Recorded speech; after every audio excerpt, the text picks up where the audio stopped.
Hey guys, subscribe for daily content. And if you're shopping for gear, make sure you check out the description for the newest items at some of the very best online retailers. There's also links for some of the items that I personally recommend. Thanks! What's going on YouTube? Metal Complex here, and today I've got another interesting knife review slash knife overview to share with you guys. This is the PMP Knives Big Boy, which is actually a super practical design. A lot of people, when they hear PMP knives, they think of the Beast and the Alpha Beast and some other really crazy, massively overbuilt designs from PMP, but they also do some really practical stuff, and this is one of them. So I'd like to thank PMP Knives for sending this out for me to take a look at. Thanks to my generous patrons who are supporting me. There's a link for Patreon right down below, and please make sure to follow me on Instagram at metal_complex. This knife is available right now. I will link it. I have a few things to say about the price, but we will get to that. Let's go ahead and get a measurement of this guy. It is definitely a big boy, just nowhere near as big as some of their other models. 8.75 inches overall. Blade length is coming in at about 3.75 inches, and your cutting edge is also coming in at about 3.75 inches. How about some size comparisons up against the Ontario Rat Model 1? Sorry, I had a little trouble getting it out there. And up against the Ontario Rat Model 2. So you can see here it really is a fairly large knife. Just a couple more. How about up against the Spyderco Para 3? There we go. And last but not least, let's put it up against the Benchmade Bug Outs. How's the action on this guy? It's really good, actually. It's essentially completely and totally falls shut. And the flipper tab is also shaped really well. This is one of those knives where even if I am putting my finger on that lock bar, it doesn't seem to matter. This thing is going to flip. The detent is good. There is no double clutch, and because of the shape of the flipper tab, it's not uncomfortable to choke up on, right, or disengage or flip or any of that. It's just really good. The action is awesome. It's exactly what you'd want it to be. Let's go ahead and do carry profile thickness up against the Spyderco Para 3. You can see here that it's really not all that thick. Length and height up against the PM2 and Para 3. It's going to take up some room in the pocket for sure. It's about the same overall length as the PM2. In areas, it is approaching the same height as the Spyderco PM2 with that hump. So that's going to be where you're going to notice it. Let's take a look at the inside. This is titanium on the outside, and it has been milled out for weight reduction, which is good because it's a fairly large knife. Weight on the PMP Big Boy is coming in at 5.15 ounces, which for the size of it isn't terrible. There are definitely knives that are around the same size that are not full titanium that are about the same weight, but the ratios are still off a bit. So if you're big on that, or if you just don't like larger knives, this probably isn't going to be your thing. Balance on this guy is a little bit, it's about right in the middle of that area right there for your index finger, that choil, right, the primary choil. So when you pick it up, it doesn't feel that heavy, but it is. It's a little heavier than what a lot of people are used to carrying. If you're used to carrying bigger knives, then you'll be okay. Let's go ahead and let's do a hardware check. Get out my tools. As per usual, my tools are very inexpensive and very recommendable. You can find them right down in the section of my description that talks about the tools I use on this channel. The pivot is, oh, I thought it was a T10. I think the pivot and all the body screws and everything are T8. Un momento. There we go, T8. Pivot is a T8. All three of the body screws are T8, and then the screw I'm holding in the pocket clip is a T8, and the lock bar insert screw is also a T8. It's kind of an unnecessary amount of hardware, but at least they're all T8, so I don't really have that much of a problem with it. Make sure you've got a place to put your hardware, and you should be good to go. Let's go ahead and measure blade stock thickness on this guy. Get out my calipers here real quick. We are looking at a spine thickness of 135 thousandths. So right there in medium territory. Okay, so meat and potatoes time. This is a real straightforward sort of minimalist looking knife. And the first thing I thought of when I picked it up was it kind of reminds me of like a fat, and I'm not talking this way, I'm talking this way, like a fat Shirogorov F95, right? It's still definitely doing its own thing, and there are too many knives that are similar to call this a copy of any kind, right? But the benefit there is that the ergonomics are very good. This is an extremely comfortable knife. You have jimping that extends out to a nice section there on the spine. There's lovely, wonderful chamfering all the way around. It is a bit plain. If you don't like a knife with a very, very simple aesthetic, you may not enjoy this. But as far as, functionality, ergonomically, you are locked in. Even though we're looking at a slippery surface on the titanium, you are locked in. Part of me kind of likes that it looks this plain, especially with the almost completely and totally flat ground blade. But part of me also kind of wishes they did something with this area right here. So there's an opportunity there. There was an opportunity. I'm kind of, the more I review knives, the less I appreciate this just kind of like absolutely plain look on the scale, right? But some people still like that. That's an aesthetic thing. It certainly would have helped justify the price a little bit more to me, but this is what they chose to do. So, okay. Like I said, the way that the shipper flap is what I was about to say. The flipper tab, which is not even, I didn't even flip them correctly. The flipper tab is shaped in a way that does not cause discomfort when you are choked up against it. So that's nice. That's something I appreciate. There's also ample room here to engage with that lock bar. It is cut, the show side scale is cut much lower than this side, and they've even knocked this area out. So this is really easy to disengage, and it's very comfortable. Nothing unnecessarily sharp in there. It's really nice. What was the other thing that I was going to point out? There was something else that I was going to point out right there, but I don't think so. Okay, so what's the blade steel? This is 14C28N, which is an interesting choice. It's not usually a steel that we see combined with titanium. There are a number of steels that are in the same general ballpark of like where we expect them to all be grouped together, like VG10, N690, 154CM, D2, 14C28N, 12C27, 9CR18 MOV, or ARRPM9, or I don't know. There's a bunch of other ones in there. And then there's stuff that nobody wants to see, like 8CR13 MOV and AUS8 and blah, blah, blah. But this is 14C28N is not only an acceptable steel when grouped with those other steels that I was mentioning. Yes, there are many more. I'm just using them as examples. It's arguably one of the best ones. Being stainless, pretty darn tough, easy to sharpen, and it holds a reasonable edge. It's generally, amidst those steels, which are kind of mid-range, right? They're not premium steels, they're about mid-range steels. Amidst those, it's generally the one that is most preferable.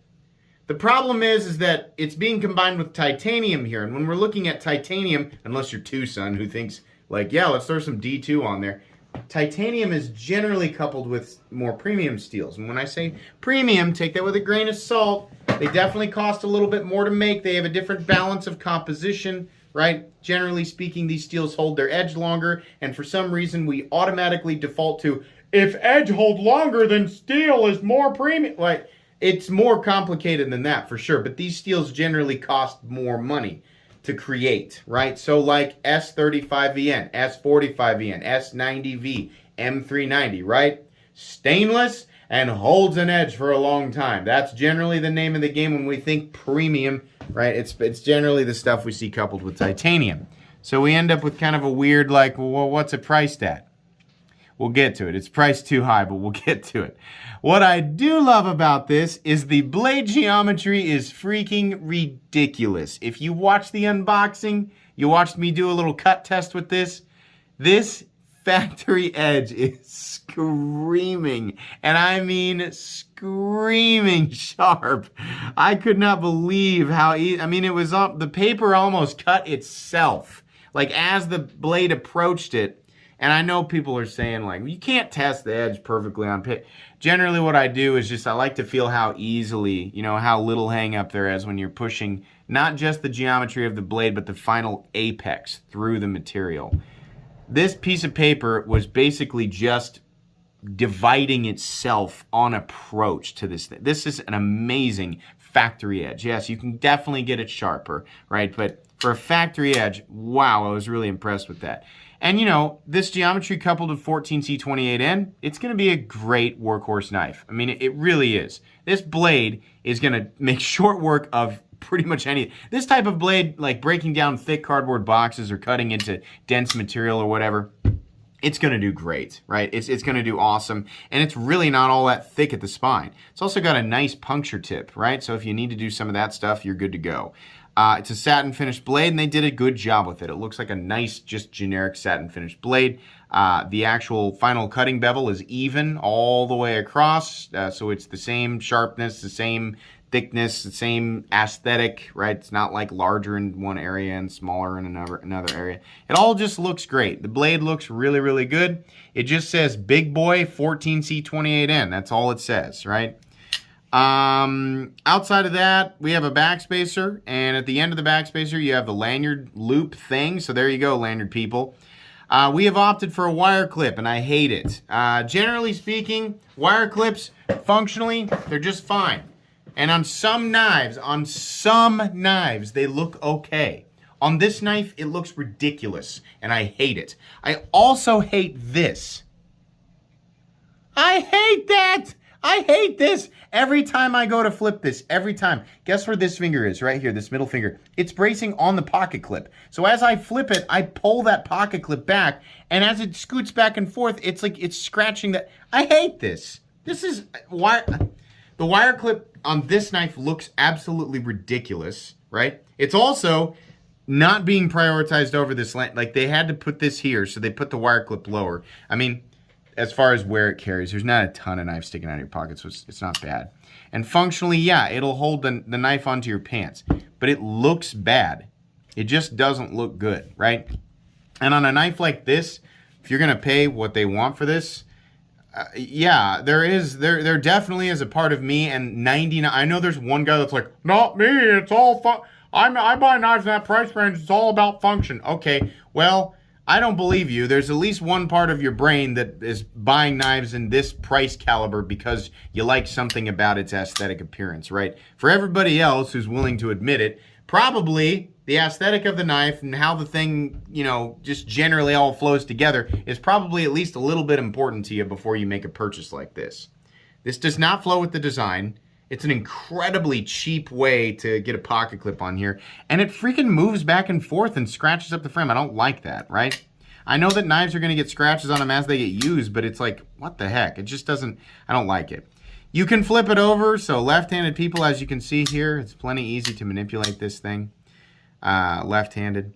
We needed a good milled clip, right? A milled clip can absolutely be just as, if not in some cases, more functional than something like this. A wire clip is not the end-all be-all of utilitarian clips. In fact, more often than not, they're out of place and they look stupid. Sorry if you like them. I don't really like them. We do have a steel lock bar insert that doubles as the over travel stop, which is nice. I appreciate that. We have a stop pin right back here, and we've got some shouldering, which is also nice. I appreciate that. Runs on bearings, obviously. No blade play up, down, left, or right. No pivot lash. Extremely smooth and a nice clicky detent. The centering is also spot on. Absolutely. Is it? Let's look again. Sometimes it's hard to tell from that far off. Yeah, it's on. Okay. Okay, so again, the design of this is freaking great. Like, I mean, truthfully, taking this thing out and using it for a long period of time, this is an excellent, excellent design. It's also not a reinvention of the wheel. We have a bajillion of these, right? And we got lots of knives that look like this. But it's a good design, and it's gonna cut. It flips, it does what you want it to do. The wire clip is freaking stupid, and I hate it. There definitely needed to be a milled clip on this. Here's the part that's really ridiculous. How much is that? We have not gone to look at the link yet, Metal Complex. How much is that knife? It's $190. PMP. I like what you guys do, but are you serious? Okay. I'm sure what most people expected when they looked at this is to find that the blade steel was M390, because that's just what you do. As soon as I saw that this was 14C28N, I thought, okay, so this is like kind of Tucson taking a mid-range steel and combining it with, generally speaking, a premium knife handle material like titanium, and then trying to hit that weird $120 area that Tucson seems to, for some weird reason, do pretty okay with, right? That's kind of what I expected. I thought, okay, maybe 140 max. $190? What? I did find a listing of this on Smoky Mountain Knife Works that it was a blue one, so maybe there are different colors out there. At one point, this knife was listed at $160, which is substantially more reasonable.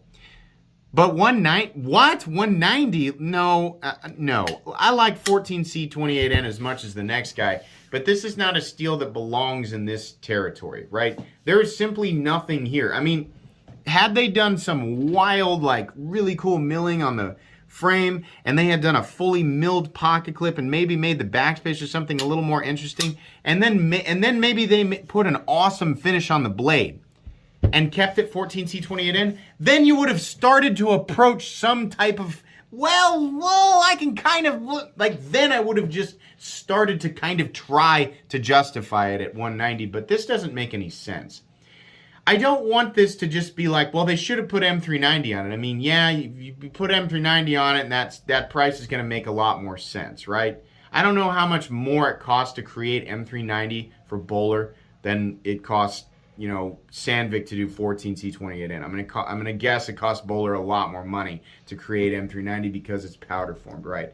Probably a lot nowhere near what we think, because we automatically we're always like, oh, M390, sure, here's $1,000. No, I'm just kidding. But so here's the thing: this knife weight makes a lot more sense in like the $120, $130 area. But truthfully, my suggestion is like just get rid of the freaking titanium.